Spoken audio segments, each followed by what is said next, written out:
Today is the big day to think of how far-flung we have come and how far we have to go. Along with the multifarious struggles and triumphs, there is much more to thrive and much more to show. A very good morning to one and all present here. How lovely is the day, and so is the ambience and aura surrounding it. Yes, we have all joined together to revel addition of another milestone of our accomplishment in the history of knowledge sharing. I, Dr. Nishtha Jatana, on behalf of the entire fraternity of Maharaja Surajmal Institute of Technology, take this privilege to welcome our esteemed chief guest of honor, keynote speakers, all treasured invitees and attendees of this conference. It is indeed a great pleasure to welcome you all to the International Conference on Artificial Intelligence and Applications, ICAIA 2024. Artificial intelligence has become a crucial part of daily human lives, and it assists in almost every scenario, whether you realize it or not. Every time you do a Google search, book a trip online, receive a product recommendation from Amazon, or open your Facebook newsfeed, which are just a few instances, AI is lurking in the background. This conference aims to provide an international forum for the dissemination of innovative and practical experiences in various domains of AI. Like every other auspicious occasion, let's start this elite event by offering our prayers to Goddess Saraswati and kindle the lamp of knowledge and wisdom as a tribute to Goddess Saraswati and the embodiment of knowledge. For lamp lighting, may I invite the dignitaries for doing the honors. It's a matter of great pride to invite Sri Kaptan Singh Ji, President SMES, our eminent chief guest, Professor of Eminence, Professor Prem, North Cap University. Our guest of honor, Sri Sanjeev Kumar, Chairman and Managing Director, TCIL, Professor S.K. Garg, Delhi Technological University, and General Chair, ICAIA 2024, Srimati Isha Jakharji, Vice President, SMES, Sri Rajpal Solanki, Treasurer, SMES, Professor Archana Balyan, Director, MSIT and Organizing Chair of ICAIA 2024, Dr. Yusuf Kramkal, Associate Professor, Wentworth University of Technology, Boston, USA, Dr. Amita Yadav, Convener, ICAIA 2024. Shubham karoti kalyanam arogyam dhanam sampada Shatrubuddhi vinashaya Deepakaya Namostate.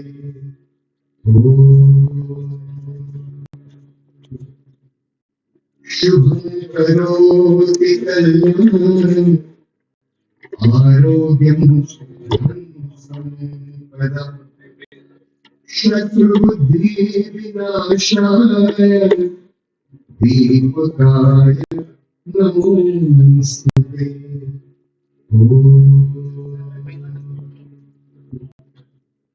Shubham karoti kalyanam Arogyam sampada Shatrubuddhi vinashaya Deepakaya Namostate.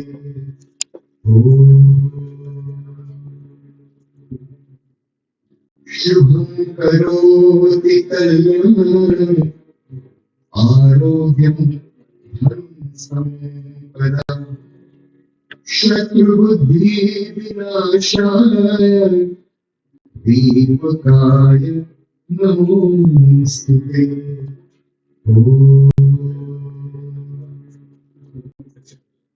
Shubham karoti kalyanam Arogyam. Thank you for doing the honors. I cordially invite all the dignitaries to kindly be seated on the dais. I request Sri Kaptan Singh Ji, Srimati Isha Jakharji, Sri R.P. Solanki Ji to kindly accompany our esteemed chief guest, Professor Prem, and our guest of honor, Sri Sanjeev Kumar, to kindly be seated on the dais. I request Professor Archana Balyan and Dr. Amita Yadav to kindly accompany Dr. Yusuf to the dais.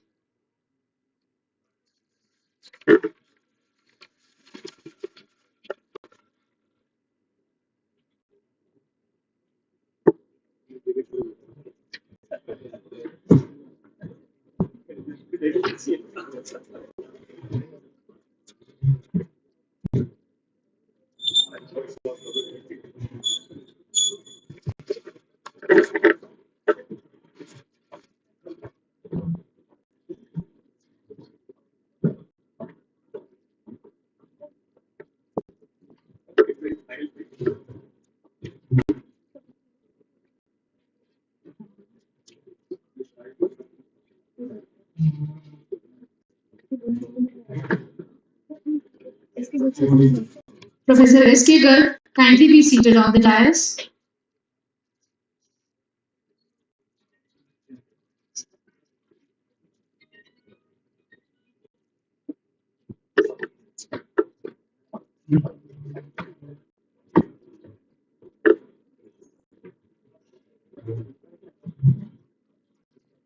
We are grateful and elated by the benign presence of the honorable dignitaries.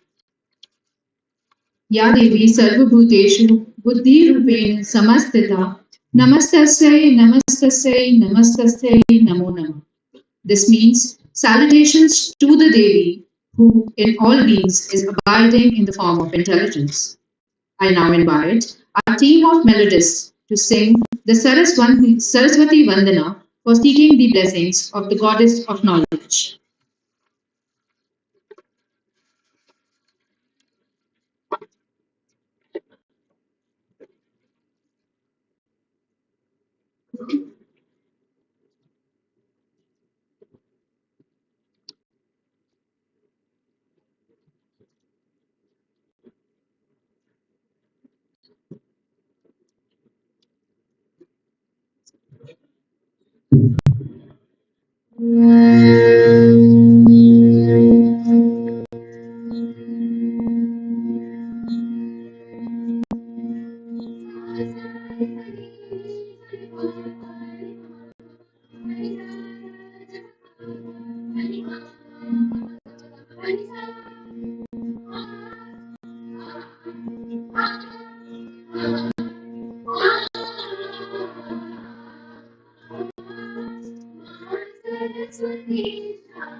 What a pleasant aura has been created. Thanks to our singing sensations for filling the air with melody and for the tribute to Ma Saraswati. Flowers are a way of bringing people together. So, to welcome our valued guest, I request President SMES, Shri Kaptan Singh Ji, to kindly extend a floral welcome to our Honorable Chief Guest, Professor Prem.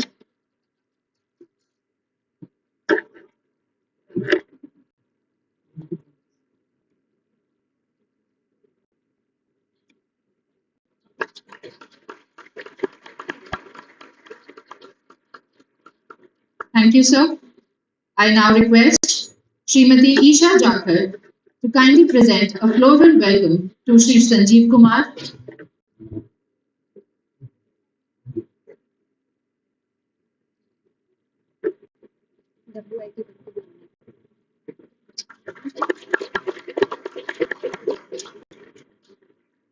I now request Shri R.P. Solanki to kindly extend a floral welcome to the General Chair of ICAIA, Professor S.K. Garg.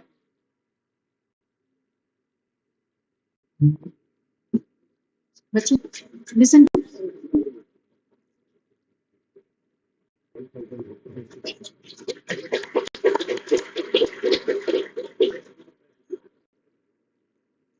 Thank you, sir. This conference is a collaboration of Wentworth Institute of Technology and Maharaja Surajmal Institute of Technology. Our institute has a memorandum of understanding with WIT Boston, USA. We have amongst us learned faculty of our WIT and the representatives for this conference, Dr. Yusuf Kranfar, Associate Professor WIT, Dr. Aspen Olmsted, Associate Professor WIT, Dr. Frank Remendel, Assistant Professor WIT. I invite Dr. Yusuf, Dr. Aspen, and Dr. Frank on the stage, and I request Dr. Amita Yadav to kindly extend the floral welcome to the learned professors from WIT.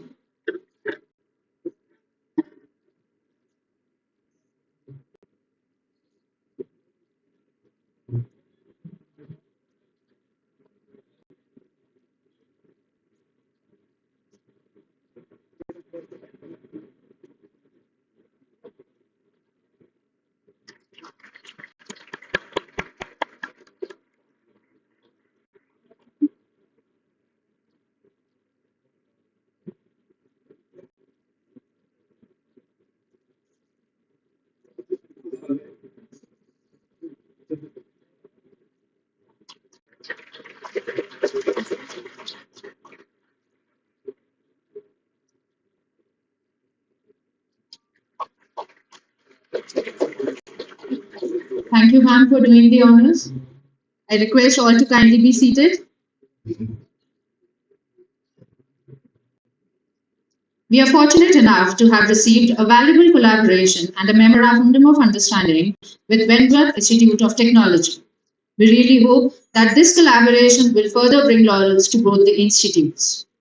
I now invite our director, Professor Dr. Archana Balayan, to present a welcome address and extend a heartfelt gratitude to all the dignitaries, guest speakers, and attendees of this conference.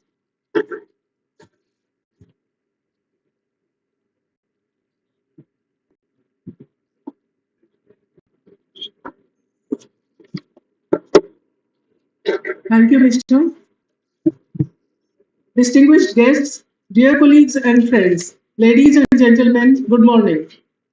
I, Dr. Archana Balyan, Director, Maharaja Surajmal Institute of Technology, welcome one and all here today. It's my great pleasure and honor to welcome all of you to the second international conference at MSIT campus. I would like to extend my especially warm welcome to the distinguished guests, many of whom have traveled far to join us here today in the conference. The conference is a celebration of knowledge.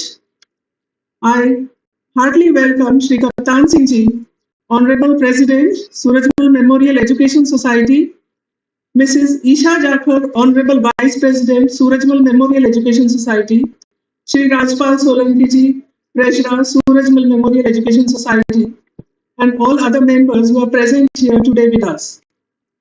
I extend my warm welcome to our esteemed chief guest of today's function, Professor Prem Ji, Professor of Eminence, North Cap University. Sir, we are pleased to have you with us amongst us today. I extend my cordial welcome to our esteemed guest of honor, Dr. Sanjeev Kumar, CMD TCIL.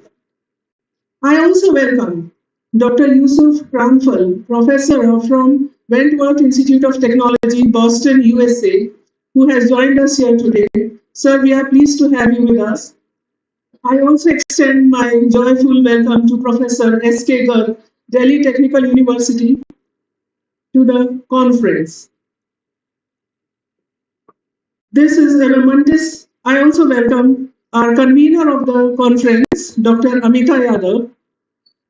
This is a momentous occasion for all of us today to have the presence of so many eminent personalities, professors, researchers, and academicians today on this platform. Today, in this hall, we have representatives from overseas and many other countries, so it is really an international conference. We have the keynote speakers from foreign universities to address us and throw the light on this topic of artificial intelligence and applications. We have all gathered here today to share our experiences and insights and discuss and share our findings in the field of research on artificial intelligence in various fields in this two-day conference. The topic of the conference is artificial intelligence and applications. It is very much relevant in today's context. So artificial intelligence is a topic of importance today. Artificial intelligence is a constellation of many technologies working together to enable machines to sense, comprehend, act, and learn with human-like level of intelligence. Maybe that's why it seems as though everyone's definition of artificial intelligence is different. So artificial intelligence is not a single thing which can be defined in one particular sentence. Technologies like machine learning, blockchain technology, big data, and natural language processing are all a part of artificial intelligence landscape. Each one is evolving on its own path, and when it is applied in combination with data analytics and automation, it can help us achieve various goals, be it in business or any other kind of application. Artificial intelligence is not a thing of future. It is right here and it is present everywhere around us. AI is linked to every aspect of our lives. Each of us is currently using this AI in some form or the other, ranging from personal digital assistants like Siri, Google Assistant, Alexa, to self-driven cars. It's all being used very widely. Its use is increasing daily in the rapidly growing healthcare, finance, commerce, and manufacturing industries. Furthermore, the businesses like Swiggy and Zomato, which have invested heavily in AI over the years, have seen the power of technology to sustain and drive growth. This has propelled the discussion towards the potential of AI for other companies in India. In the coming years, AI will change the way we live and the way we work.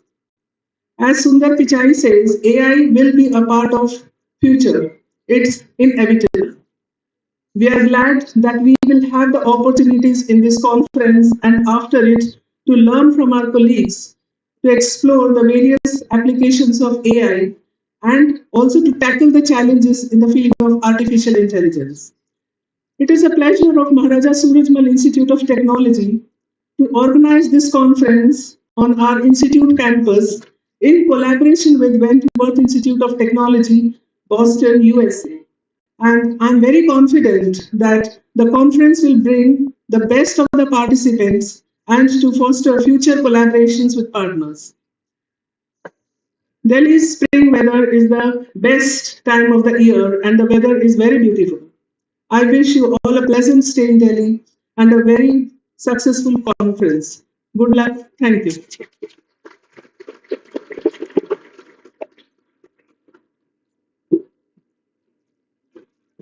Thank you, ma'am. We feel truly privileged to have your guidance in all our endeavors. It's an honor to have you by our side. I, Dr. Meenakshi Tomar, take the privilege to introduce Dr. Yusuf Kranful, who has traveled all the way from Boston, USA, to join us in the conference. Dr. Kranful is an associate professor of applied mathematics at Wentworth Institute of Technology. His research areas include optimization approaches applied to various fields such as inverse problems, parameter estimation, signal processing, tracking moving objects, and machine learning. His doctoral work involved applying advanced optimization methods for improved decision making in nuclear medicine imaging. Since then, his research has focused on developing novel algorithms to track moving objects and applying them in different fields, including medical imaging, data assimilation, and AI. I now cordially invite Dr. Yusuf to address this esteemed gathering. So please.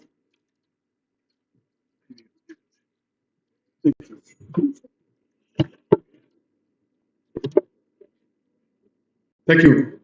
How are you doing, guys? Good. Thank you. Thank you for having us. I'm pretty sure on my behalf, on behalf of the institute, we appreciate the whole welcoming is so far is really good. And for sure, we will go back and we will tell my students, come here, just come and you enjoy it. It's very welcoming. The food is good. The weather is good. What can you ask more? Boston is so cold, so here is very nice. All right, thanks you again for having me. So let me first talk about our journey to how all come up to where we're here today.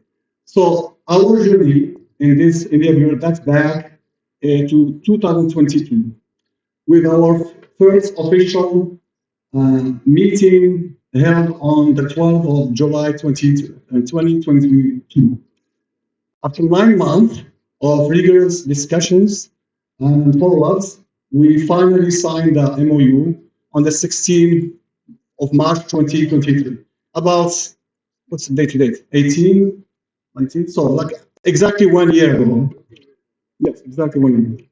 So this conference, sponsored by Springer, marks a significant milestone. Both our team and the MSIT team have dedicated countless hours to publicize and organize the event. In today's era, AI is in high demand, making this conference even more relevant and timely. So thank you all for the invitation. What does me now talk about Wentworth? So Wentworth, so for more than a century, Wentworth Institute of Technology has delivered a first-class and highly relevant education to prepare graduates for rewarding careers. Along with close faculty memberships, Wentworth has prepared students to work with industry standards technology by employing one of the more effective practices in education. You learn something best by doing it. So Wentworth is a nationally recognized private for educational for non-profits in university, offering master's, bachelor's, and associate degrees in addition to certificate programs to more than 3,900 full-time students each year. More than 50,000 students who have assumed the leadership roles in a multitude of professions in industry, education, non-profit, and government have graduated since Wentworth opened its door in 1911. Thank you, and we enjoy the conference.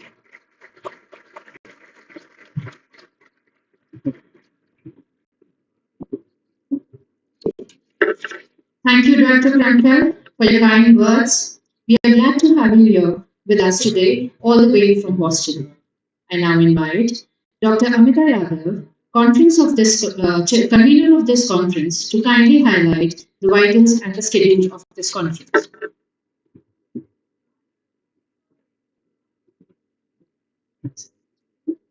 Thank you so much, Nishka. So, very good morning to one and all present here. Respected President, Surajmal Memorial Education Society, Shri Kaptan Singh Ji, esteemed Chief Guest of the Day, Shri Prem Ji, Professor of MNIT, North Capital University, Guest of Honor, Shri Sanjeev Kumar Ji, CMD, PCIL, General Chair, Shri S.K. Jaggar Ji, Professor of DTU, Vice President, Srimati Isha Jakar, Shri Treasurer, Shri Rajpal Solanki Ji, all other management present here. Dr. Yusuf, Professor Yusuf from Wentworth Institute of Technology, Director of MSIT, and the esteemed gathering. I, Dr. Amita Yadav, Convener ICAIA 2024, welcome you all to the inauguration of the International Conference on Artificial Intelligence and Applications 2024, marking the second prestigious in the ICAIA series commenced in February 2020. This year, we are thrilled to announce that ICAIA 2024 is being held in collaboration with Wentworth Institute of Technology, Boston, USA, marking a significant milestone in the journey towards advancing artificial intelligence research and innovation. I extend a warm welcome to our esteemed guests and the organizing team members from the Wentworth Institute of Technology, including Dr. Espen Olmsted, Associate Professor, WIT, Dr. Yusuf, Associate Professor, and Dr. Frank, Assistant Professor, WIT, whose partnership has been invaluable in making this joint conference a reality. Our journey in this endeavor begins in year 2022. In fact, before that, in year 2021, and with our inaugural meeting held on 12th July 2022, and after so many months of intensive discussions and follow-ups, we finally land up to the Memorandum of Understanding on March 16, 2023. This conference marks the first activity under this MOU. Both our team and the WIT team have devoted countless hours in promoting and organizing this event. ICAIA 2024 is technically sponsored by Springer and co-sponsored by PES and SN Computers Journal, demonstrating the strong support and recognition from leading organizations in the field of artificial intelligence. Additionally, I would like to express our gratitude towards our supporting partners, including CSIR, Brain Matters Private Limited, ECME, Coding Blocks, AI Shala, Evota, Coca-Cola, Jamboree, Indian Overseas Bank, and MadeEasy, whose contributions have been instrumental in ensuring the success of this conference. Further, I extend a warm welcome to our media partners, All India Radio and Samachar News, whose support in broadcasting and disseminating information about the conference is greatly appreciated. As the convener of this conference, I am pleased to see numerous brilliant minds gathered here to discuss the latest advancements in artificial intelligence. Throughout this conference, we will explore cutting-edge research, innovative technologies, and the future of artificial intelligence. I encourage you to engage in meaningful discussions network with fellow experts, and make the most of this valuable opportunity to expand your knowledge in the field of AI. Thank you for being a part of this exciting event, and I look forward to the insightful conversation and discoveries that will unfold during the conference. Let us embrace this opportunity to collaborate, learn from one another, and contribute to the collective advancement of the artificial intelligence. I extend my gratitude to all the speakers, especially the keynote speakers who are present here, Dr. Professor Sachi Nandan Mohanty from VIT, Andhra Pradesh, and Dr. Amit and Joshi from MNIT, Jaipur, and other participants and organizing team who have made this conference possible. And I am confident that our time together will be both enlightening and inspiring. I wish you all a success and enriching experience. Thank you and have a good day ahead. Thank you so much.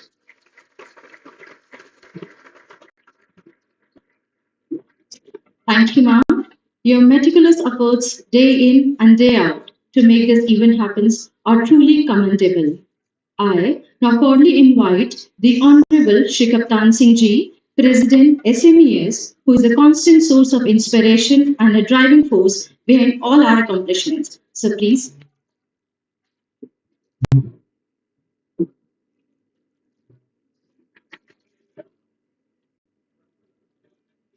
आज के हमारे इस कार्यक्रम के मुख्य अतिथि doctor प्रेम जी, विशिष्ट अतिथि Sanjeev Kumar ji, professor S K. Garg,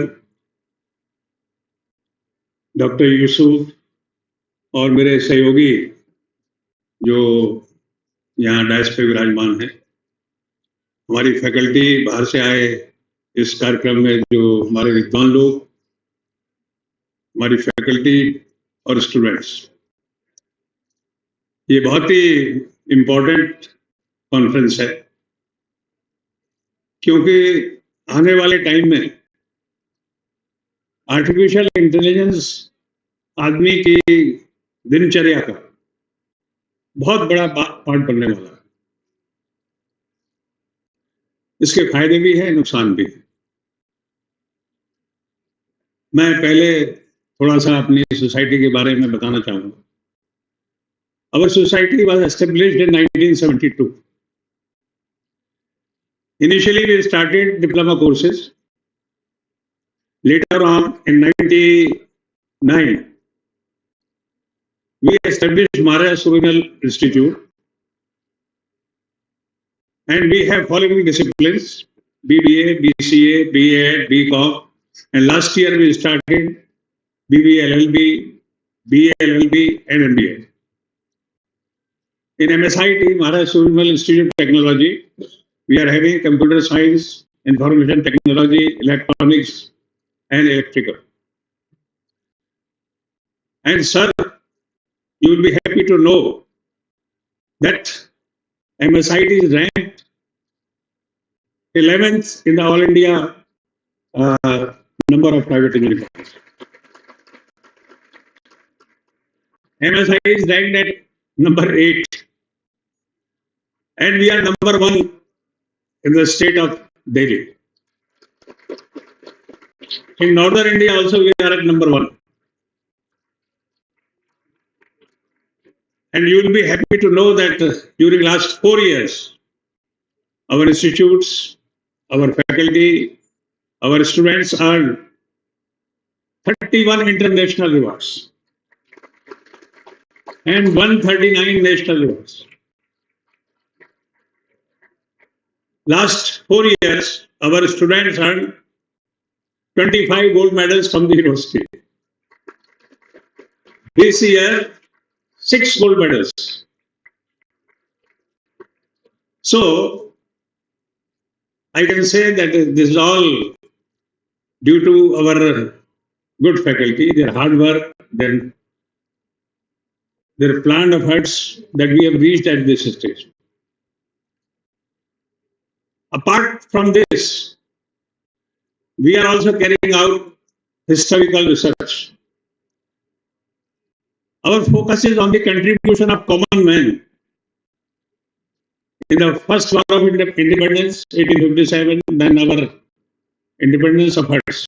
You see, most of the times, the kings and queens, they have been credited for the 1857 war and later on other leaders for the independence struggle. And the historians have ignored the role of common man. So this institute is getting this research on this very important subject. Besides it, we are also doing something for the rural education. We have about 9,000 membership spread across the country, and most of them live in the villages, in the rural India. And rural education is not in a good shape. So we have established a cell, Rural Education Research and Development Cell, and it is working in three manners.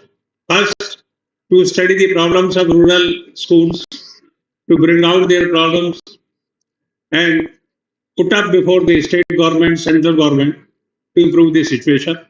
Secondly, we have a team of teachers who are providing guidance to the students for their future role.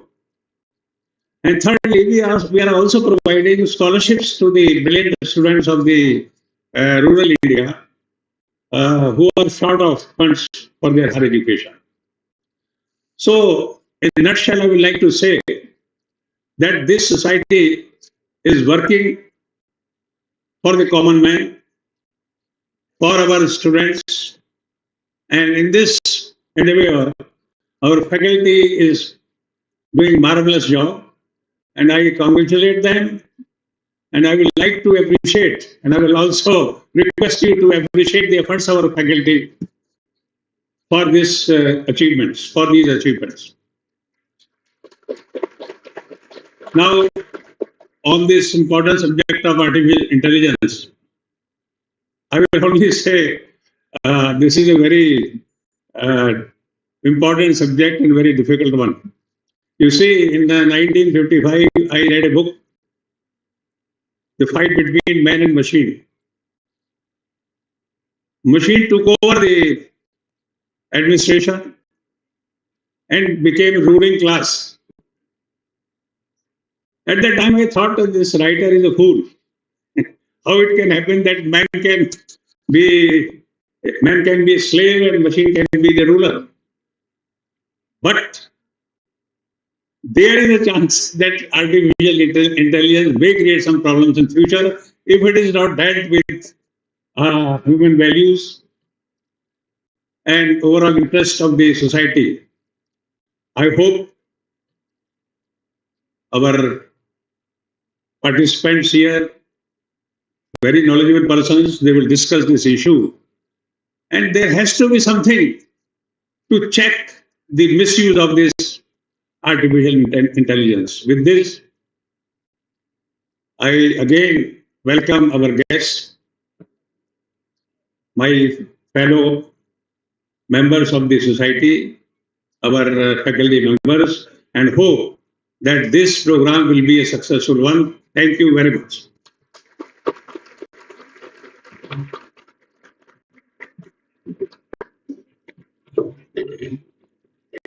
Thank you, sir, for your kind words. Our institute and the society has truly flourished and will continue to do so under your valuable leadership.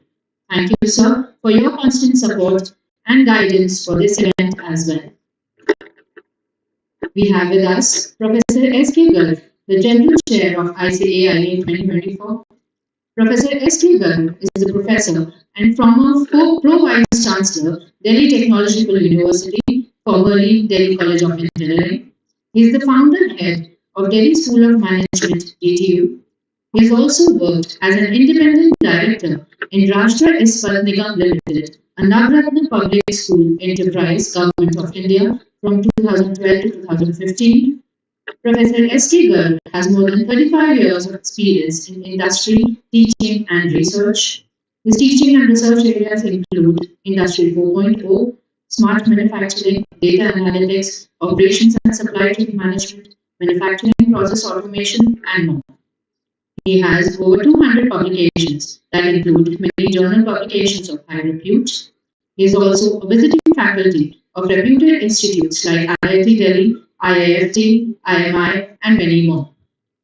He has visited Chile, USA, UK, and Germany for many academic and administrative related tasks. So, we are highly indebted to you for being a vital part of this conference. Can we have you on the dais for a few words, please? Kindly welcome him with a huge round of applause.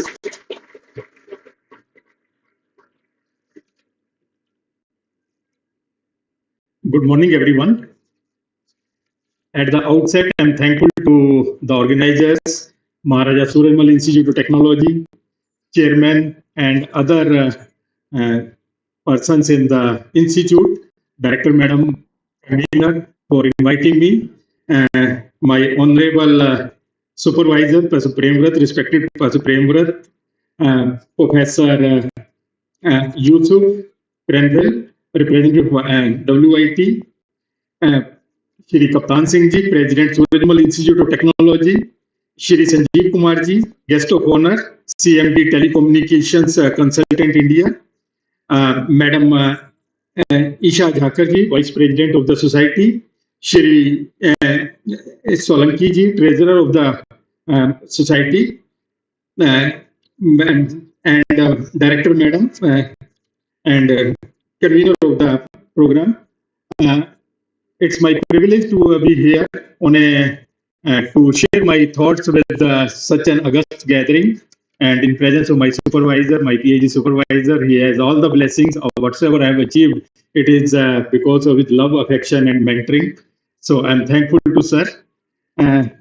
So today I'm very thankful, and I'm congratulate also the organizers of this conference for holding this conference on a very important topic, which is transforming our day-to-day life. Almost in every walk of life, we are experiencing the touch points of artificial intelligence. Whether we are driving our cars, we use the Google Maps, or in every walk of life, we are using artificial intelligence, and it is facilitating us in improving the quality of our life, quality of our decision making.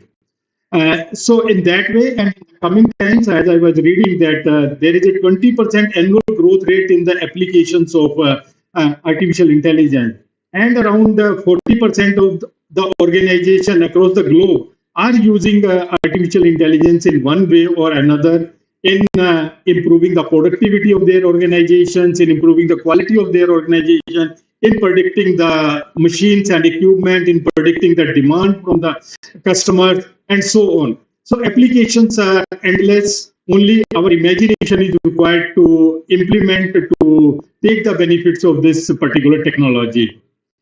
I was also thinking that what is different in what is how this technology is progressing so fast. So as we all know that human intelligence is super, but it has a limitations also, cognitive limitations also. At any point of time, we cannot handle too much data. At any point of time, we cannot develop the linkages between too many parameters.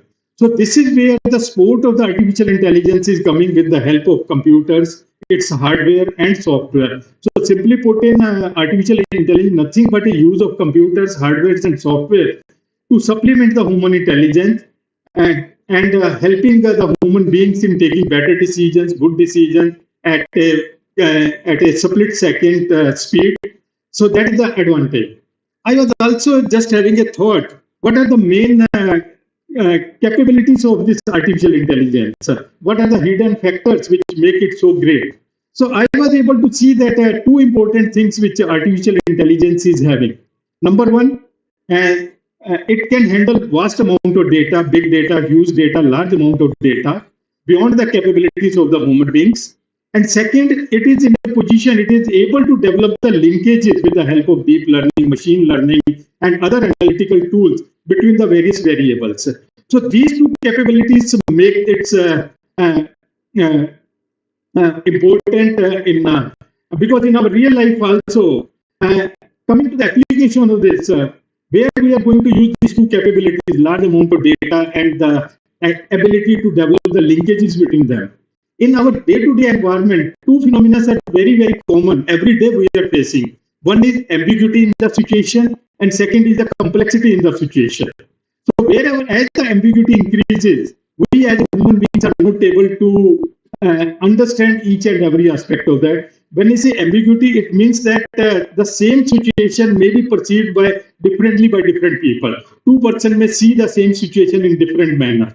So if there is an ambiguity in the situation, this is the right place where we can bring in artificial intelligence to find out the various aspects of that, to reduce the ambiguity, and so that we can take a better decision. Just like in healthcare, in the diagnosis of the disease, the situation is very ambiguous. Different doctors may give you different opinion, different tests and other things. But artificial intelligence in the diagnosis of cancers and other threatening diseases is playing a very, very vital role in understanding the vagueness in the body, in the various parameters and other things, and help us in diagnosis whether a person is suffering or it's not suffering. So that is a very important aspect. One second important area where ambiguity is very high in our consumer behavior, when we are talking about in business context, in consumer behavior, in our environment, in with respect to the various disasters which are happening because of cyclone, because of other natural phenomena, climate change and other things. So this is also where the artificial intelligence can play a very important role in predicting the future seasons, environment, temperature and other things. Now our weather department is able to forecast to a very accurate when it's going to be rain or not. So it is all due to the artificial intelligence which is able to reduce that ambiguity in the system. Coming to the complexity aspect, many business aspects these days we are finding large amount of variety we are having for any product. So when there is a large amount of products a company is selling and it is manufactured by different suppliers, and then we are having distributors and other people, then consumer. So in such a complex environment, when so many nodes are there, and these nodes are not in isolation, they are interacting with each other also, and that too in a dynamic manner. So in that context also, it is beyond the human capability to understand all the linkages and all the nodes. So to such an complex environment also, AI is helping us in predicting the machine failure, in predicting the future forecast, in predicting the behavior through the social media data or other platforms. So this is how we can see that my young friends are here. So whenever you are thinking of doing some projects, or as a company you want to have a startup, just think that what is the issue in the society, in the transactions or in surrounding us, which is ambiguous, which is complex. And this is where the capabilities of AI I can bring in to solve that problem, to help the users of the technology. So this is where, and similar in the corporate also, the students of computer science and IT and other areas. So whenever you are developing some product, see that what is the hidden capability of this AI and how this can be leveraged in the benefits of the mankind. Our Honorable President Sir has very rightly said that it has a pitfalls also. Now every day we are afraid that somebody else may be faking us, or giving us, maybe recording us, or maybe using our information, voice and other things to cheat others and cheat yourself also. So we have to be very careful also. We have to develop, while using the AI and other tools, we have to be very careful also that we are safe, we are secured also. So that is going to be a major threat to this, which is going to take away our peace of mind also to a large extent. When we are always living, while using the gadget, if we are in a state of fear while using it, so that is going to be the flip side of these technologies. So, but anyway, this is going to transform. It is transforming, and in future we are going to find more and more applications to help us in having a better quality of life, better products and services, and maybe better safe environment with the help of all these machine visions and other things. So this is how I see the future of these applications of this, and this is going to be very exciting era for our young graduates also, for researchers also, to create more applications, to create more technologies around AI. And I wish this conference a big success. And to all the participants, as a channel chair also, I welcome all the participants, all the faculty members, researchers who have contributed to this conference through their articles, original research work, and they are going to present here in these 2 days of this conference. I'm hopeful that interaction is going to be very, very useful, will help you in deciding your future course of research, future course of product development, entrepreneurship, startups, etc. also. So with this, once again, I'm thankful to the whole management of Maharaja Surajmal Institute of Technology, President Sir, Treasurer Sir, Vice President, Director of Madam, and the convener of the conference for giving me this opportunity to share my thoughts on this very, very important, very, very vital subject, which is transforming our day-to-day life. So thank you very much for your patience listening. Thank you.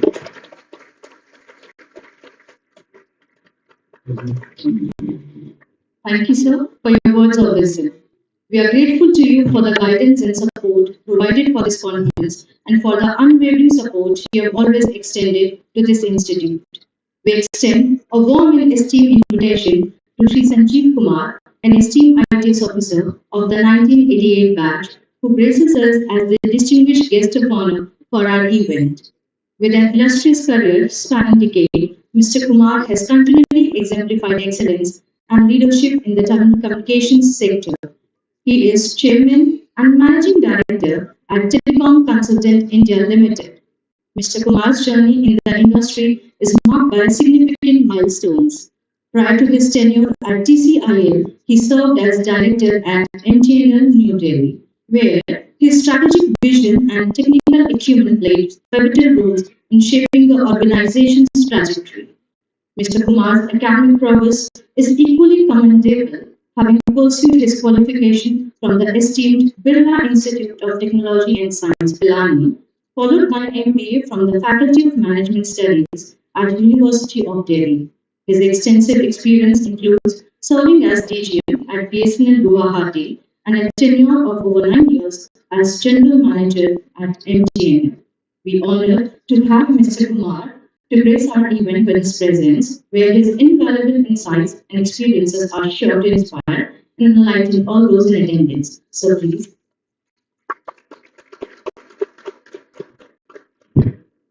Thank you, ma'am, for my exaggerated introduction. आदरणीय professor प्रेम आज के chief guest, आदरणीय श्री श्याम सिंह जी, आदरणीय Shri Kaptan Singh ji, chairman SMES, professor SK Garg, Shri Rajan Solanki ji, आदरणीय Isa Jakhar ji, doctor Yusuf, आदरणीय Archana Baliyan ji, director MSIT, आदरणीय doctor Amita Yadav, आज convener of this event, सभी यहाँ पे उपस्थित आदरणीय गुरुजन और डिग्नेटरीज और डियर स्टूडेंट्स, आप सभी को सादर नमस्कार। आर्टिफिशियल इंटेलिजेंस कोई ऐसी चीज नहीं है कि जो पिछले 5-6 साल में मार्केट में आई हो या हमें पता लगा हो। In fact when we used to study BTech and MTech in 80s जो है, even at that time artificial intelligence and AI expert system used to be one of the optional subjects at that time there. But in last 5 years, what has happened there, which was not there and why it has become so important, popular, is because of connecting world, easily availability of lot of data analytics capabilities, and the challenges the mankind is facing, and the continuous research which has been happening in these areas. Professor SK Garg just told various use case areas of artificial intelligence. I feel that artificial intelligence will have a significant role in prevention of the problem itself. Not just when the problem has occurred and then finding out the solution of that. And some of the impactful areas where it can play a very important role in prevention. One is counterintelligence. If you see your own experience in last 10 years, there has been significant reduction in incidence of terrorism in the country. And all it has happened because of technical surveillance, which happened through crowdsourcing of the data from social media platform.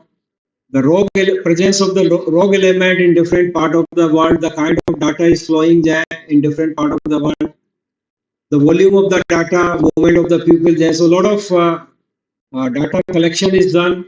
And based on analysis, we are able to predict and find out the possibility of incidents terrorism incidents happening, and then take the intelligence agencies take the preventive actions to avoid that incident itself by capturing those elements.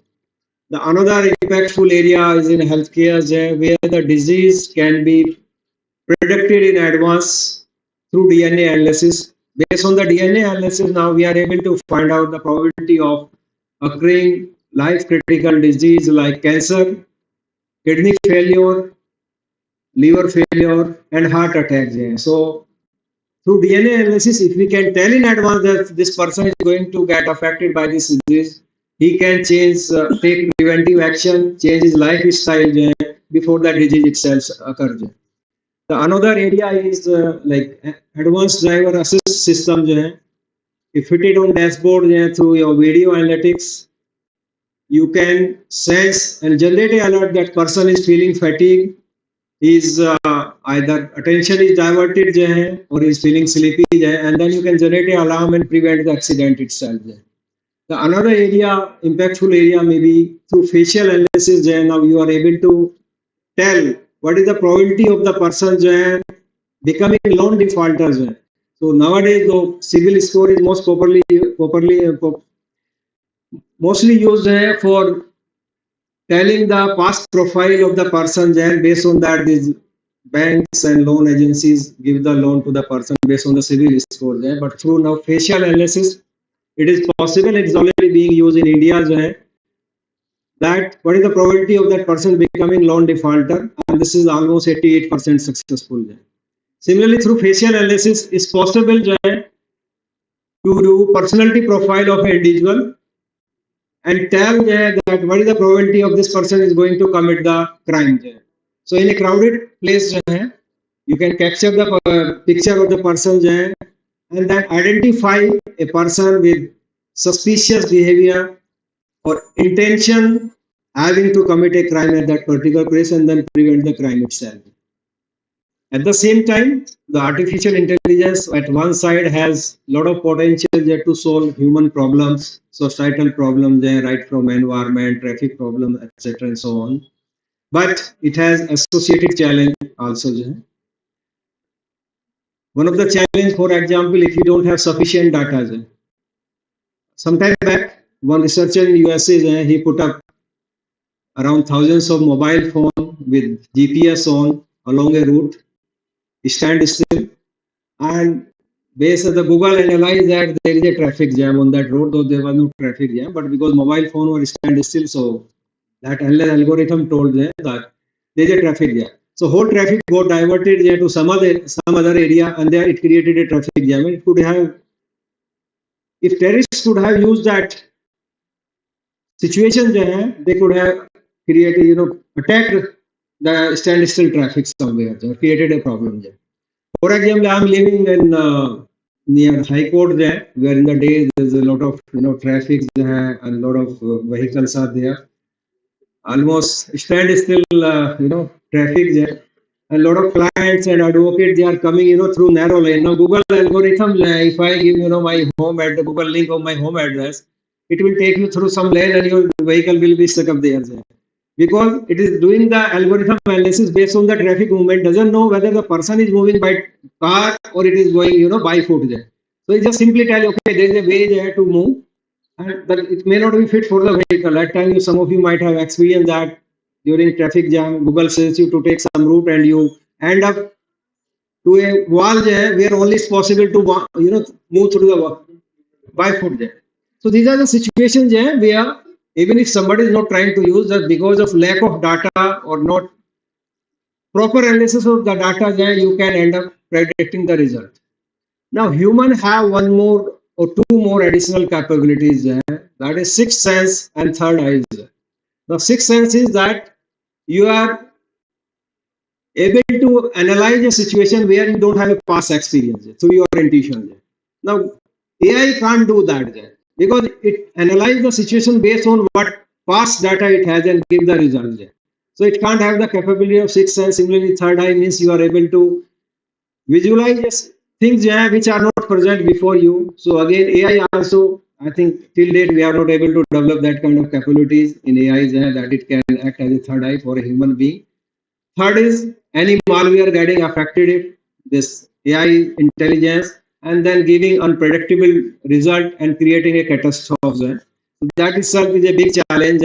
Hope this next 2 days you will be able to deliberate how AI can be useful in different work of humankind and how this can be used for constructive role for the benefit to solve the human problem in day-to-day matters. I congratulate and thank you, Maharaja Surajmal Institute and WIT for organizing this event. Thank you and all the best to all. Thank you, sir, for your invaluable presence and your words of wisdom. We are deeply honored and delighted to welcome our esteemed chief guest for the event, Professor Prem. His reputation precedes him, and mere words fail to encapsulate the magnitude of his achievements in the education sector. Allow me to highlight just a few. Professor Prem has done his PhD from IIT Delhi and Masters and Graduation from IIT Kharagpur. He is Chairman, Board of Governors, IIT Dhanbad, ex-Chairman, IIT Mandi, former AICTE Distinct Chair Professor, former Founder Director, IIT Roorkee, and former Vice Chancellor, UPTU Lucknow. Professor Prem is the Pro-Chancellor and Professor of Eminence and the Chief Mentor at the North Cap University, Gurugram. Prior to this, he was Professor of Eminence at the MTI Gurugram.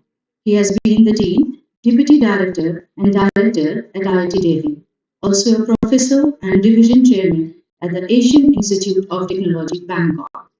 He was Honorary Research Fellow at the Department of Engineering Production, University of Birmingham, UK, and International Visiting Fellow at the University of Western Sydney, Australia, and has visited over 22 countries. He has been teaching, conducting research, and offering consulting for the past 55 years and has published over 500 research papers. Professor Wright was conferred with the Doctor of Engineering by Bundelkhand University, Distinguished Alumnus Award by IIT Kharagpur, Distinguished Service Award by IIT Delhi, Outstanding Contribution Award for National Development by IIT Delhi Alumni Association, Guru Award by SAE India Foundation, Lifetime Achievement Award at IIT Roorkee in the year 2014. Rethink India conferred on him the Visionary Edu Leader of India Award in 2017, given by former President of India, Shri Pranab Mukherjee. UP Chief Minister felicitated him in the year 2019 for his valuable contribution as Vice Chancellor of UPT during his tenure. The Great Indian Teacher Award, Geeta 2021, Atmaram Puraskar by Central Hindi Institute, IIT Kharagpur conferred on him very prestigious Life Fellow Award 2023 given by the Honorable President of India in December 2023. His profile is included in the edited book 100 Great IITians dedicated to serve of nation in the year 2024. So, your accomplishments are endless, and I am running short of words to express the gratefulness for your constant support, supervision, and mentorship you have always bestowed upon us. So I request you to please enlighten us with a few words. Just few words.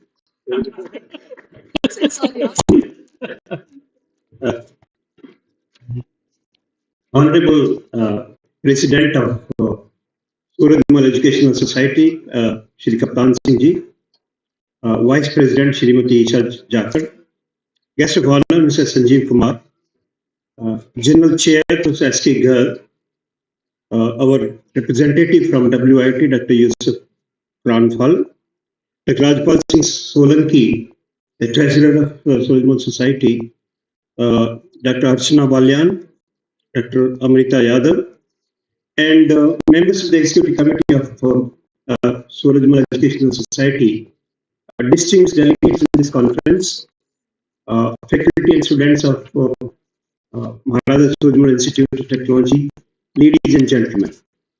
It's my privilege to be present amidst you, although I do not consider myself as a guest in this institution. It is a second home to me, and therefore it is the courtesy of Shri Kaptan Singh Ji who thought of inviting me as a chief guest, because to me it's my home.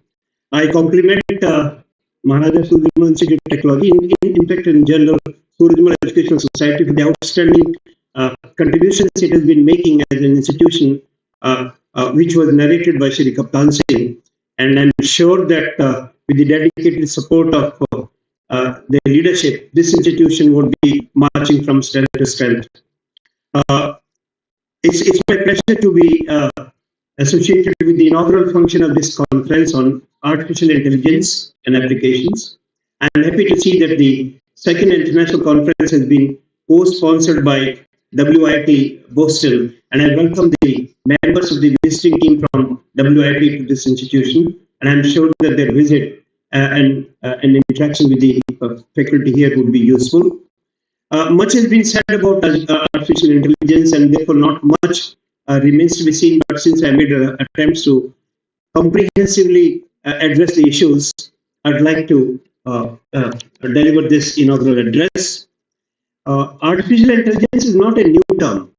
First time it was used in 1956 or so. And it's very in the expert system and decision support system, there's been conventional. It's only last 10 years or so, particularly last 5 years, this is an exponential growth. And therefore, if you look at the growth of artificial intelligence as a subject, it's been primarily driven by the enormous exponential increase in capabilities of the computing systems. And therefore, I must also mention, it's a very simple. Artificial intelligence, the very word artificial, should make you comfortable to say that it can never match the real intelligence of people. Because anything artificial can never be replacement to anything real. The problem would arise when you start thinking that this can supersede the real intelligence, and therefore these are the negative side effects that some of these I'll be talking about later on.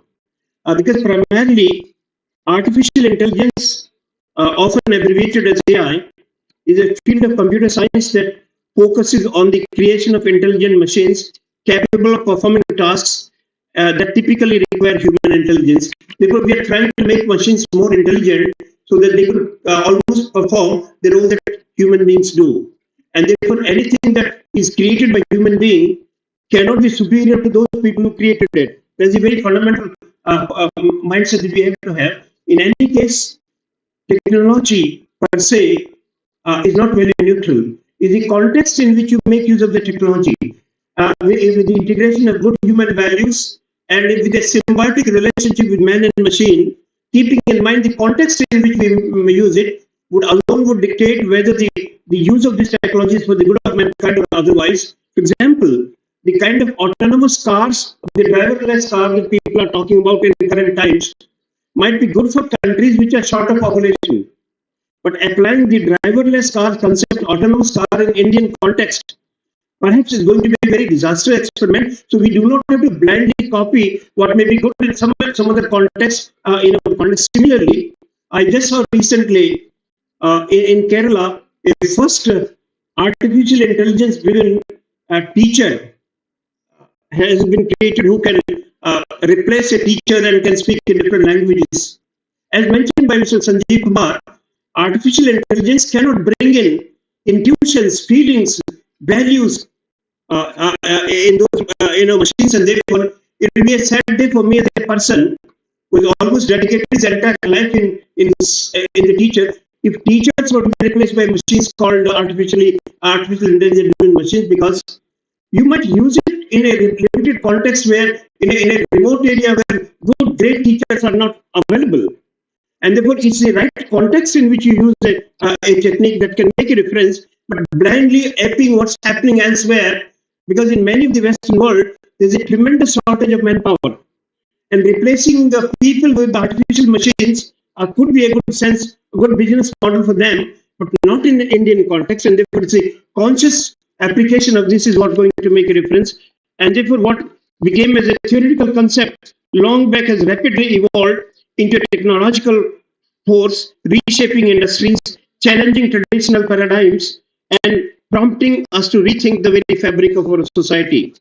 The application of AI are vast and multifaceted, touching nearly every aspect of our life.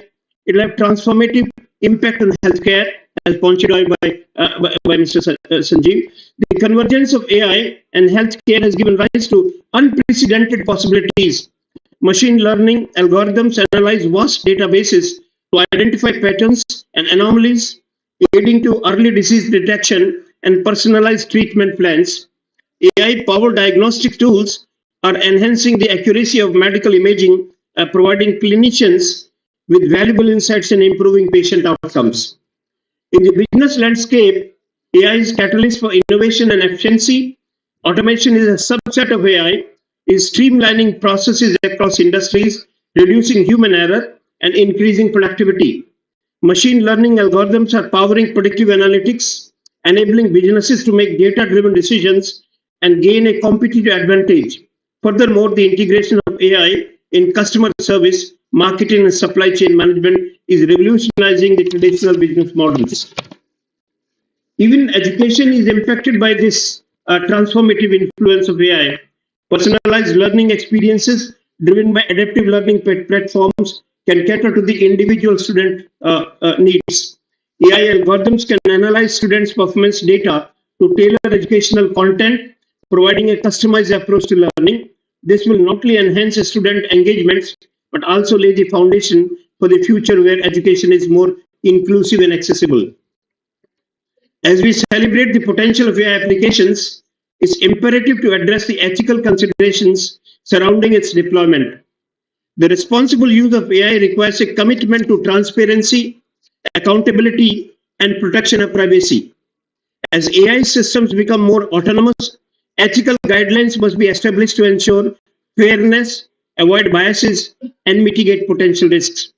Moreover, the synergy between humans and AI is a crucial aspect of this evolving landscape.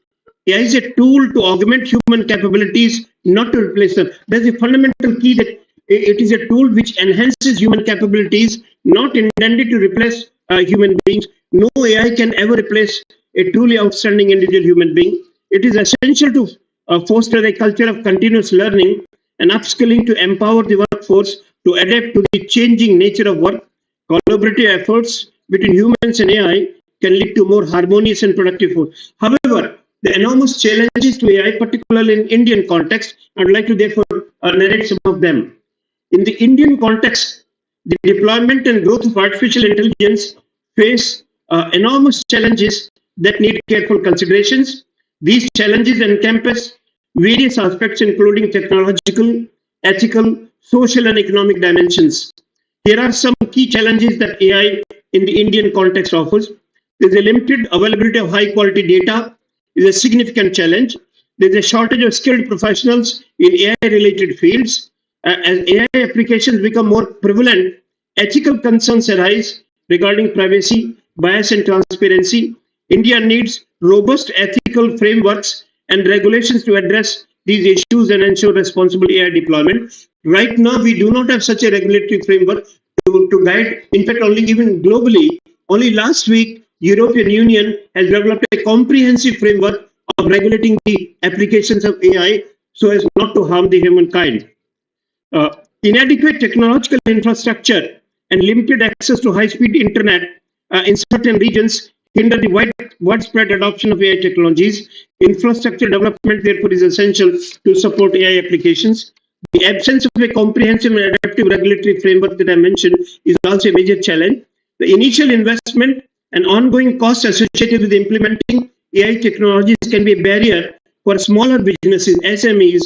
Strategies to make AI more affordable and accessible to broader range of organizations needs attention. There is a need for increased awareness and education about AI amongst the general population, policymakers, and business, educating stakeholders about the benefits and risks of AI, and adaptation in technical sectors, traditional sectors.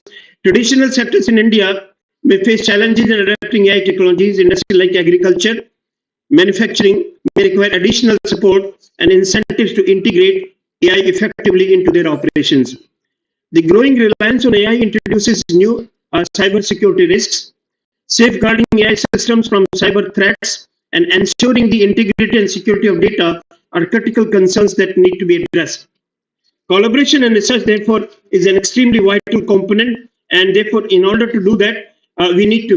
Now, one area where, in my perception, which has not been talked about much, but AI can tremendously help in Indian context, and which indeed has been recently created branch of knowledge in Maharaja Surajmal Institute, judiciary, and therefore I'll focus on some of the tremendous potential India can benefit by improving the efficiency of judiciary in the system. As you know that because of enormous pressure on the judicial systems, there is a huge amount of backlogs at every level, including at the highest courts, Supreme Court.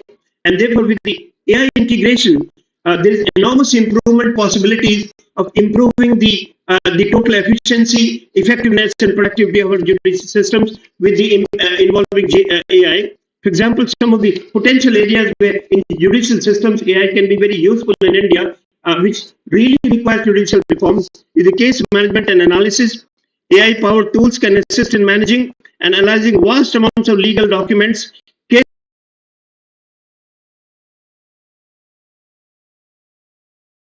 extract relevant information, help legal professionals save time on research and case preparation. Where a lot of time is taken in preparing the case. Algorithms can streamline the legal research processes by providing quick access to relevant statutes, case laws, and legal opinions. This can help lawyers build stronger cases, make more informed decisions, and accelerate the overall legal proceedings. Predictive analytics. AI can be employed to analyze historical case data and predict case outcomes based on various factors. This can assist judges in making more informed decisions and help lawyers assess the likely outcome of a case, thereby facilitating settlement and reducing the backlog of these cases. Automation of routine tasks. AI can automate repetitive and time-consuming tasks such as document reviews, contract analysis, and administrative processes. This allows legal professionals to focus on more complex and critical aspects of their work, ultimately speeding up the legal processes. Virtual legal assistants. Virtual legal assistants powered by AI can provide basic legal information, guidance, and support to individuals who cannot afford legal representation. And case prioritization. AI algorithms can assist in prioritizing cases which should be heard more urgently, depending upon the complexity and other relevant criteria. Language translation services, enhanced security and fraud detection, online dispute resolution, continuous learning and adaptation are some of the areas where AI can be very advantageous to the judicial systems, and since it has not been applied much, and there is a dying need for expediting the cases, otherwise, if it takes 20 years for a case to be settled, the very purpose of this is defeated. In my personal opinion, this is one area which badly needs an intervention of AI to improve the efficiency and effectiveness with which judicial systems can be improved upon. As I mentioned, that artificial intelligence, and anything artificial for that matter, artificial sweetener can never be a replacement of real sweetener, and hence artificial behavior can never be a replacement of real behavior. Therefore, you have to keep the word artificial actually is a warning about its potential misuse. And therefore, as a result, thinking of replacing artificial intelligence with human intelligence can be a positive, very, very potential negative side effect. And it's happening. For example, in our day-to-day life, once this GPS has been now put in our cars, earlier a driver, once he reaches a place, he'll never forget the route. Now today he puts a GPS, and GPS takes him wherever. He has forgotten the conventional wisdom that all drivers said earlier. And sometimes GPS cannot be infallible. GPS can take him to maybe a Nala, and there he goes. And as a result, perhaps we have to take care of using this tool very cautiously. And if you use, no tool is a technology, people, and process, and the right context in which you use it, that makes a difference. And in that context, there is a possible concern about the misuse of AI, which indeed are very real. And in Indian context, it will become far more real. I'm always very uncomfortable in receiving any unidentified call. I'm very uncomfortable in talking to somebody whom I do not know, because you never know what are the potential possibilities, and therefore what are the major concerns which have to be addressed before you can really make this tool very, very effective. Are the surveillance and privacy concerns, bias and discrimination. Since AI primarily is training the machine with the help of the data, that's what it does. And therefore, if the data itself is fed is biased data, the machine would think in a biased manner. And therefore, bias and discrimination, if AI algorithms are trained on biased data sets, for example, as Mr. Kaptan Singh mentioned, the ancient history ignores the contribution of the common man.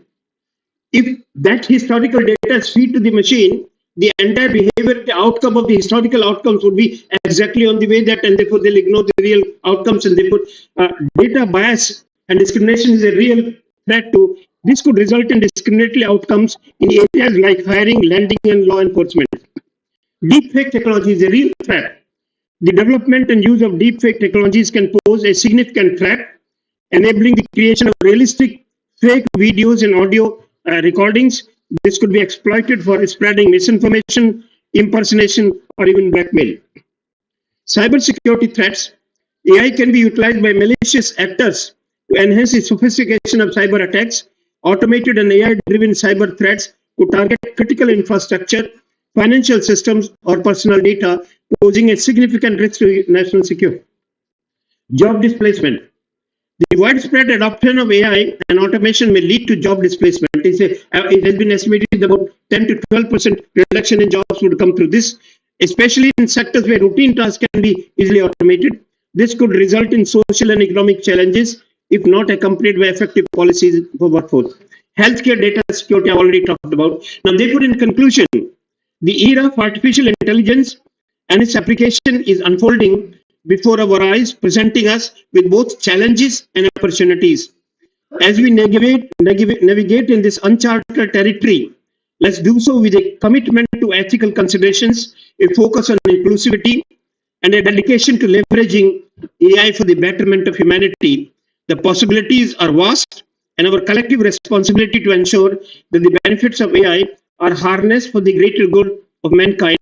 Together, let's shape a future where artificial intelligence contributes to a more intelligent, compassionate, and a sustainable world. With these observations, I once again greet you all on this, and I'm sure that these 2 days of conferences will definitely throw very important direction in which future researches on AI and applications would be conducted. My very best wishes for the success of the conference. Thank you very much.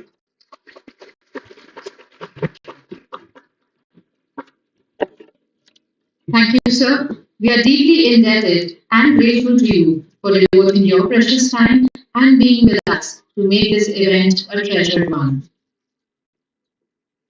A memento symbolizes a lasting and heartfelt tribute to. So, to extend earnest gratitude, may I request President SMES, Sri Kaptan Singh Ji, to present a memento to our highly esteemed chief guest, Professor Prem.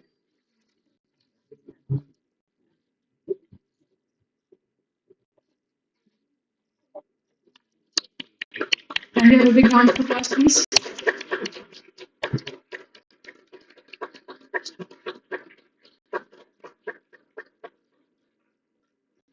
Thank you, sir. I now request Srimati Isha Jakar to kindly present a memento to Sri Sanjeev Kumar, CND of TCIL.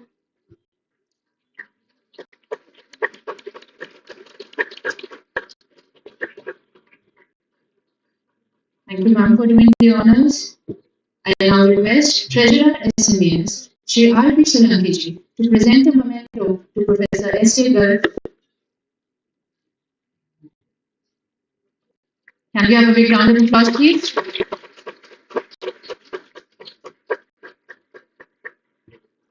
Thank you, sir, for doing the honors. I now request all the dignitaries on the dais to kindly release the proceedings of IGDTUW 2024. Can we have a big round of applause, please?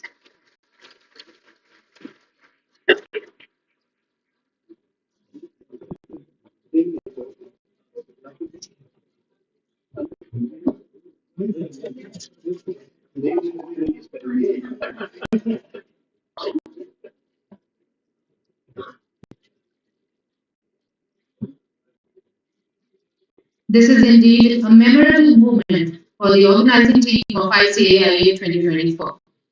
Can we have a big round of applause to make this event more splendid?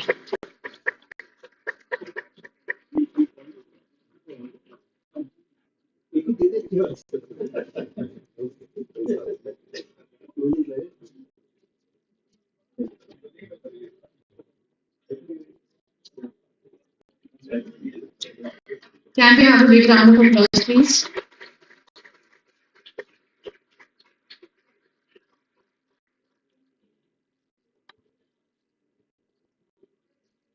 I thank all the honorable dignitaries on behalf of the ICAIA team for doing the honors.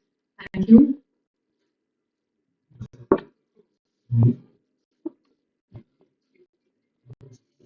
We will now be having a keynote speech by an eminent speaker. I now invite all the dignitaries seated on the dais to kindly proceed towards the front row of the audience seating.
For example, in the supervised learning, you have basic algorithms like the naive bias or decision trees or k-nearest neighbors. So those are some of the algorithms that are there. Are support vector machines or ANNs, artificial neural networks. Then you have in the unsupervised learning autoencoders, trying to find out, for example, what is the best way to compress this file. So when you are running your Netflix and then you are having a issue in terms of a bandwidth, so there is an automatic algorithm that tries to say, how do I reduce the quality of the video such that I will be able to do the, use the network bandwidth to be able to do that. So, and a lot of auto encoding algorithms are at work. And in the good old statistics, we had principal component analysis. That's also an unsupervised learning approach, right? Or random forest or generative adversarial networks are all some of the techniques that we use in the unsupervised learning part. Then in the reinforcement learning, you have algorithms like the Q-star approach, right, or agent critique approach, or deep quality networks, or state action, result, state action kind of approaches. So multiple approaches, and I see many of these are actually themes in the rest of the conference, and glad it is that way. But there is one sort of reorientation. I would like people who are doing research and presentation and conferences in the field of AI to sort of attend. And always we try to get enamored by the models and what they can do, and then we, just like a little boy who had a hammer in his hand, and therefore the whole world looked like a nail to him, and therefore he would hammer away everything that came. So it's a good idea to start with what problems in the real world that we need to solve, and then go back and figure out the models that will actually solve them. So start from use case downward is probably one of the sort of counsels that I will give to all the paper presenters in the subsequent track sessions. So start and state like what is it that you are trying to solve. And I saw some of the abstracts, they were very nicely mentioned just before the talk. So that would be a very good way to look at it. Now this is a very sort of a busy slide, perhaps not visible. So this is actually on the potential of AI. And the potential of AI is tremendous. And after the advent of ChatGPT, this is a April 2018 research from McKinsey. And if you look at those orange line items there, out of a whole field, they have basically said only these orange highlighted ones, we have considered it as AI. And even for those little orange highlighted ones, which actually can unlock higher value than typical data analytics can unlock. And they have on the right hand side, it is probably a little small. I've already left the presentation with the organizer, so those of you who are interested can actually take a copy. And on the right hand side, you have the industries and the use cases in which these AI paradigms are applied. And on an average, across industries, McKinsey, in each industry, McKinsey could think of 62 use cases on an average per industry. So that's a very large number of problems that AI can solve and unlock value on, and that I think is a good sort of reference to keep. And it's a good idea as researchers or practitioners in this conference who are coming to present papers to be able to say, okay, what does this map to? Have you found out a use case that is different from what is already researched in the outside world? Then you add to a body of knowledge. You then say, okay, this is something that everybody knows, but this is something that I have additionally done, and this is what is unique about what I have done. Okay, so that is one kind of value that you certainly can highlight when you present your papers. And the second kind of value that you can highlight when you present your papers is to say, this is an algorithm that classically solves this problem. I have improved this algorithm, and I can consistently demonstrate that there is a superior outcome, right, when you deploy this kind of method. So either there is a methodological supremacy, or there is a novel application. So either of these are actually very good things to highlight, and that kind of highlight will make your paper publishable and recognizable quite widely. So that's something that I would really look at. And if you look at companies like ours, right, where we are, quite at the, you see a lot of opportunity and a lot of threat at the same time. When you look at even the technology industry, because today 2 out of 3 programmers in the world, they are already using Gen AI for their programming, which means that the time taken to do whatever they used to do is going to be dramatically reduced. And that means how many jobs will go, how many jobs will come. So there is a whole lot of thinking to be done as to how the disruption can be handled. And one side there is a possibility, and another side there is a regulation. Like as my previous speaker said, a European regulation on depending on the end use case of AI. How do you ensure that your AI is explainable, trustable, responsible? So there is a whole set of assurances that you have to provide on AI impacted deliveries that you do. So how soon will people change their mind to have an AI assisted development, whether in their products or in their applications or softwares and so on? And who will take the end liability if some of these goes wrong, right? And if there is a bias. And what is the service offering you can create to be able to remove the bias and certify that your AI is bias free? So a whole set of jobs are going to get destroyed, and a whole set of new jobs are going to get created.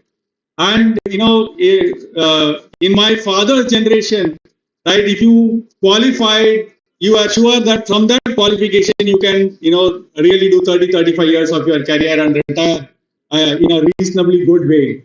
And in my thing, I think it got shortened down to 15 days. Every 15 days you have to reinvent yourself. I think at the next generation, I think every 5 years one will have to reinvent. And therefore institutions like these have to be not only a source of one-time education but also of continuing education. So how many of your 5-year industry experience people come back to this college to say, okay, I therefore, when we were training this, we have not taught this. So like I teach recruitment and selection as a subject in MDI Gurgaon. Like I started teaching in 2019 onwards. And this year I'm going to introduce a specific module on Gen AI and recruitment. Like last year we said, experiment with ChatGPT to see which parts of the recruitment cycle you can automate. Now in the first year of my syllabus, for 5 years as I'm teaching this course, I'm seeing how the syllabus has evolved, and it is amazing how fast the world is changing. And it is amazing how real people. So last year, a student in my class who got taught this actually got a problem, a real life problem, where an investment banking company who actually takes a lot of people through the internship process as an MBA from business schools were suddenly discovering that the kind of qualities and assessments that they did when they selected the person for the internship, and the kind of assessment that the manager did during the internship, and the kind of assessment that the final interview panel did during the internship, they were not agreeing with each other, and finally they were not getting as good people as they used to get. So they told this person, okay, how do you solve this problem? And he was my student. So he came back with an Excel sheet with comments against every individual. So he asked, what should I do, sir? So I said, you learned Gen AI in class. Why don't you use that to summarize, to basically topic model? What is it that the comments are saying? And try to create a map and try to unearth what people are really looking for. Are there things that you are looking for here that are not getting looked for here? And are there different judgments on the same quality or attribute that you are making? So because you have a lot of data on an Excel sheet where comments at each stage of the process are compiled together, and he was able to apply Gen AI and in a matter of a week go and make a presentation to that company. And he got a much higher salary outside campus through this investment banking company because they were able to solve a real problem. So that is the kind of power and change that we are seeing, every day in our lives. And this is only AI, right? The overall AI, not analytics. And if you see the small graph over there, it's not very visible.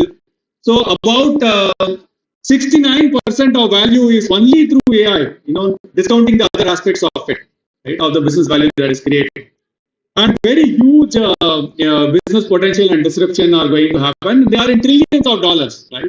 I mean, India is a $3 trillion economy, right? And imagine $1 trillion, just one thread bringing in terms of people spending money on it across the world. And that too not very, very old. And again, this is a field where there is the difference between the classical theoretical researcher who teaches in colleges and who does research and the practitioner are really blurring, really blurring. And this is an opportunity where you don't know, it doesn't matter whether you come to a college, which is your office, and solve a problem, or you tomorrow go to an office and go and solve a problem tomorrow. And these boundaries are really blurring. And so many of our companies like us are actually taking PhDs, who are very good at this. But often, when I interview PhDs, I find that they are very good at the little things that they have done. They have not looked beyond and connected the dots. And with that little reorientation and some of the PhDs that shine very well in the academic world can actually do brilliant job in the world of business. So I think there is a huge sort of opportunity if one were to reorient oneself. And again, this is a place where age is no bar, qualification is no bar. If you are able to solve a problem like that individual who took that Excel sheet, applied generative AI, done a summarization, and then gave a recommendation in a week's time. I think the sky is the limit in terms of what one can do. Your formal qualifications can come through the Coursera of the world, and as long as you can demonstrate, you can release your work in all these forums and get evaluated. So I think there is a very big democratization of work that is happening. No longer the entry barriers of you need to have been qualified from here, you need to be from this college, right? You need to have known X, Y, and Z. Those barriers are really getting shattered because of the pace at which this technology is moving. So I think if you are a little entrepreneurial and you are able to apply the thoughts and your methods to solve real world problems, it can be a fantastic opportunity. Now, only generative AI, right, is expected to add. Look at the numbers, staggering numbers, $2.6 to $4.4 million to, and the reason generative AI have really taken off and captured public imagination is because they are a general purpose technology.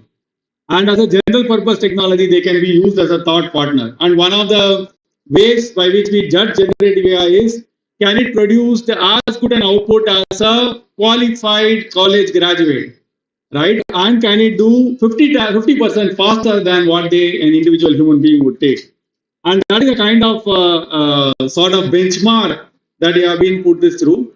And once again, from a social impact point of view, only on generative AI, in the last 6-7 months, there have been 3 fantastic studies that have happened, which looked at the impact of generative AI on jobs in all sectors of the economy. From a member of parliament to a surgeon to a gardener to everyone. So, how is each job going to be impacted by generative AI? Has been very extensively studied by International Labour Organization. They have produced a beautiful paper on that, by Pew Research, and also by the Wharton School, Wharton and OpenAI jointly. And this is like very small, and this is the outcome of the research. So all the jobs in the world are classified into occupation codes through the International Standard Classification of Occupations in the ILO. And what in this research folks have done is they have tried to take all the tasks of the job, right, and then say how much of this task can be automated by generative AI, which is that can it do 2x faster and with the same quality or better. So, and when you look at, and you will see 0.25 to 0.75, and that is the place where all these graphs are actually looking at. And so significant impact. And significant impact on the so-called white-collar intellectual jobs are happening through generative AI. Unlike earlier automation, which were impacting the lower-end jobs of the economy, the low-paying jobs of the economy, generative AI is impacting the high-paying, the cerebral jobs of the economy. So I think that's one of the big things that is happening here. And I just put this graph to say that that kind of a research is available. And similarly, on the right-hand side, you see similar research that happened on what is called as the ONET Online. So ONET Online is America's database of jobs. So when the American government reports that it has 56,785 history teachers, they report based on this data. So history teacher has an occupation classification code. And then you map everybody to that. Then you track wages. Then you track the skills that are required. You track the interests and aptitudes. So, being a far more advanced country, they have a very extensive way by which they can look at the jobs in the economy. And on that ONET classification of jobs, and similarly, this research has run saying that what percentage of the jobs are impacted by Gen AI. And they have created 3 kind of outputs. One is directly impacted. Secondly, impacted if you use it in conjunction with additional automation, right? And third, and when you use it in conjunction with additional automation, they subtracted some impact from it, to account for the fact that not everybody will be able to afford the additional automation. And the third is, without subtracting the impact. So three kinds of alpha, beta, gamma scores they had created. And you will notice on the right hand side are PhD jobs, right? BTech jobs. What you can call as qualification level 4, job level 4 and job level 5. In Indian equivalent, job level 5 is a PhD equivalent job, highly specialized advanced degrees. And job level 4 is like your professionally qualified kind of jobs. And if you see job level 5 and 4, the percentage of tasks and the percentage of occupations that are getting impacted by generative AI is far higher than even the other kind of jobs. So again, many of you can take this angle and try to probe into a particular industry segment. And there's a very detailed paper available, on the net. It's freely available, and that is something that one can take into account and see, how things are going to, what are the opportunities and threats, and how do we play very well in this kind of a landscape. And for us as a country, if you have to look at ourselves and say, what do we do? I think policymakers have to do a lot of re-strategizing, right? So, at some point in the US, they said, let us stop training people to be radiologists, right? Because AI can detect what a radiologist can detect far better than that. And later they modified and said, if you are a radiologist, better know how to use AI, right? So it need not be a replacement, it can be an augmentation. So that is the kind of, we need to take that kind of massive decisions. In 10 years, which degree should we discontinue, right? Or do less of? Obviously, if you do a mismatched demand and supply, your people are not going to thrive in the real economy. See what kind of jobs are going to happen. So there is enormous rethinking from the human resources development perspective, from productivity linked incentives perspective. So across multiple ministries, there has to be a substantial thinking on what is good for India and how should we go about riding this wave, or not getting drowned in this wave, right? Both ways. You can either ride the wave or get drowned in the wave. And that is something we need to really think about. So that's really what I wanted to share in a sort of a nutshell. And once again, many congratulations for first of all doing this conference and conceiving the tracks. They were nicely conceived. The only thing I would add is next time when you conceive your conference, conceive it use case downwards, right? So there has to be, one is on the technical methodologies, and on the other side there has to be a use case based tagging of it. So when you invite, you say I'm using this to be able to solve this. So depending on whether they are interested from use case or by technology, folks can come in and network and understand more. So that's the only sort of input that I would have. Otherwise, fantastically conceptualized. And all the very best for all the people who are presenting. Very impressive papers. And please try to understand how to explain your work and connect the dots, and that will really make somebody as good as you, far more valuable to society, to companies, and so on. Thank you for this fantastic opportunity. Very glad to be here. Thank you very much.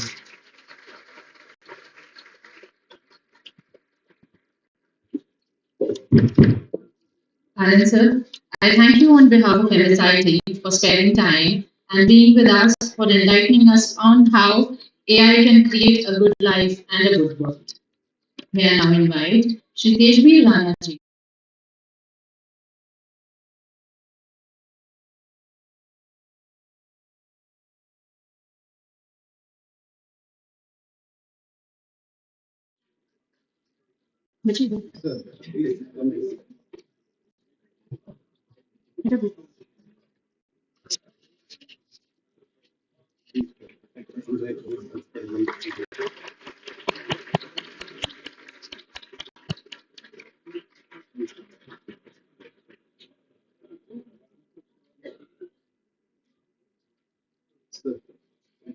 Kindly give a big round of applause.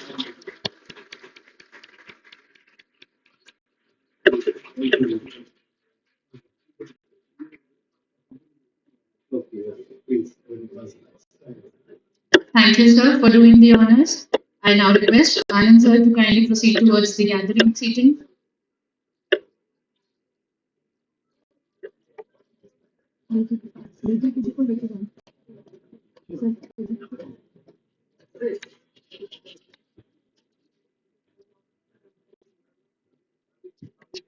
Thank you, sir.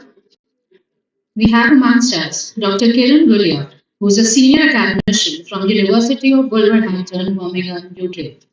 I now request Shri V.D. Dabasji, Chairman Finance Committee, SMES, to give a floral welcome to Dr. Kiran. Sir, can we please have you on stage? Dr. Kiran, can we please have you on the stage? Dr. Kiran Gulla, we welcome you, ma'am, on behalf of MSIT.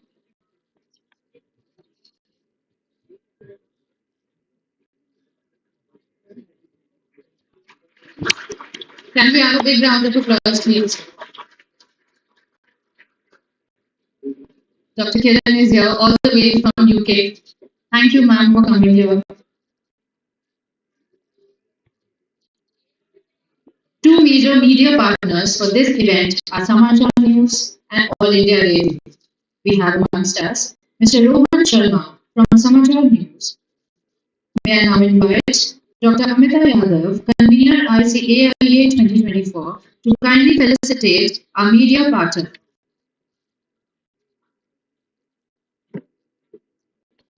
Mr. Rohan Sharma is here. Kindly please applaud.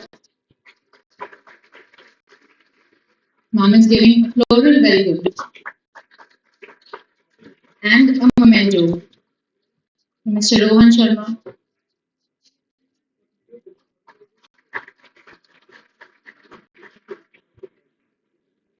Thank you, ma'am. Thank you, sir, for being here.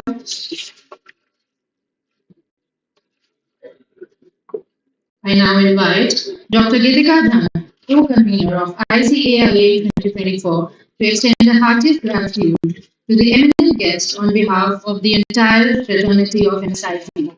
Gitika ma'am, can I have you over here on the dais, please?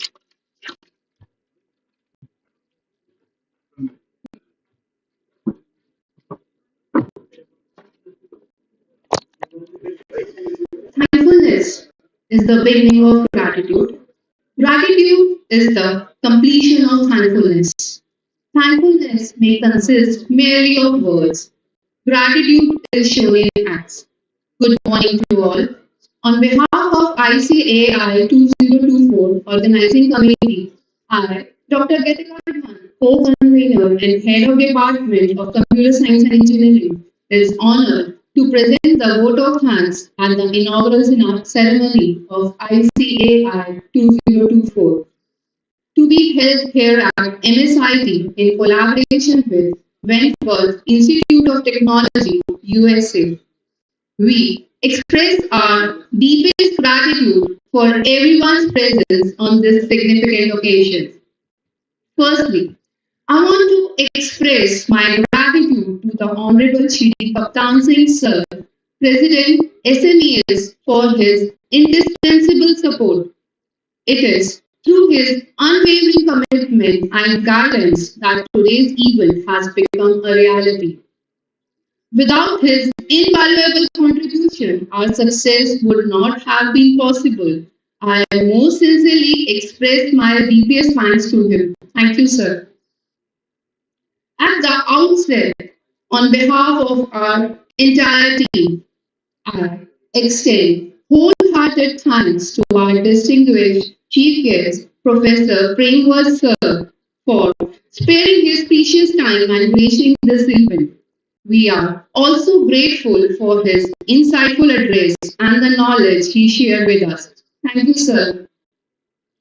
We are immensely honored to express our sincere gratitude to our esteemed guest of honor, Shri Sanjeev Kumar sir. His presence today has significantly enriched this event. His vast experience and insightful perspectives have served as a great inspiration to all of us. Thank you, sir.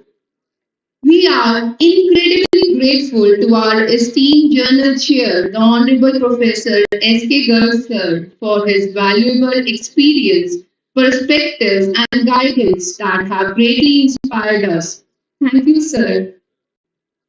On behalf of the organizing team, I would like to extend my wholehearted thanks to our Vice President SMEs, Honorable Shrimati Isha Jafar ma'am, and the Treasurer of SMEs, respected Shri Rajpal Solanki sir, for their invaluable cooperation in organizing this event. Thank you, ma'am, and thank you, sir.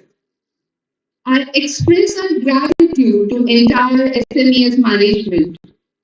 My sincere thanks to WIT University for your support and for being a part of this conference. This partnership promises to pave the way for future collaborations and academic endeavors.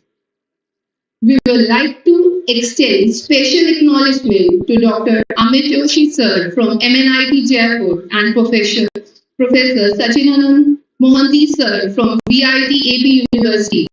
Their invaluable assistance has been consistently offered wherever and wherever needed. We are truly grateful for their continuous support and advice, which greatly contributed to the successful organization of ICAI 2024. I extend my sincere gratitude to our keynote speaker, Mr. Anand sir, for valuable and insightful information about AI and its application. Thank you, sir. Our special thanks also goes to our torch bearer of this event, our respected Dr. Archana Balyan ma'am, Director of MSIT. Her leadership and unwavering support have been instrumental in inspiring us and guiding us towards our goal of conducting this successful event. Her belief in the importance of this event greatly motivated us. We are truly grateful for her immense support. Thank you, ma'am. An event like this cannot happen overnight. The wheel started rolling a year ago. It requires planning and a bird-eye view for detail. We have been fortunate enough to be backed by a team of very proactive and dedicated organizing committee members who went the extra mile and turned our dream into reality. As we embark on this journey of knowledge sharing and intellectual exchange, we are truly humbled by the presence of each and every esteemed guest. We are confident that the next 2 days will be filled with enriching discussions, inspiring ideas, and the forging of lasting connections. Thank you once again to everyone. We look forward to an engaging and successful conference. Thank you.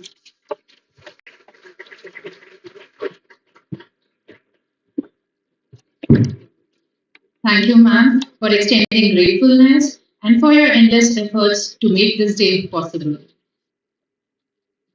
The power of national anthem unites us all and fills our heart with love for our country.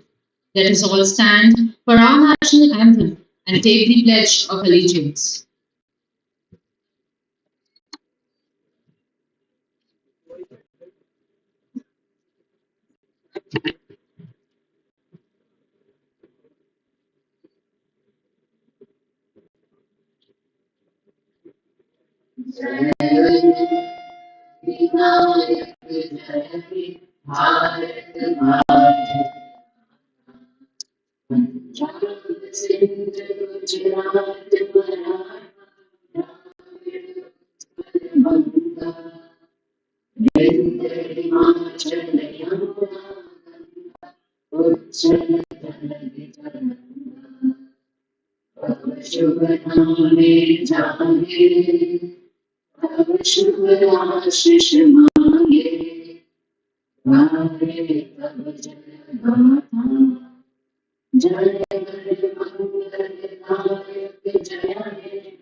Thank you to our team of medalists.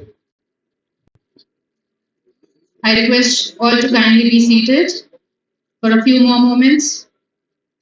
Tea time is a chance to slow down, pull back, and appreciate our surroundings.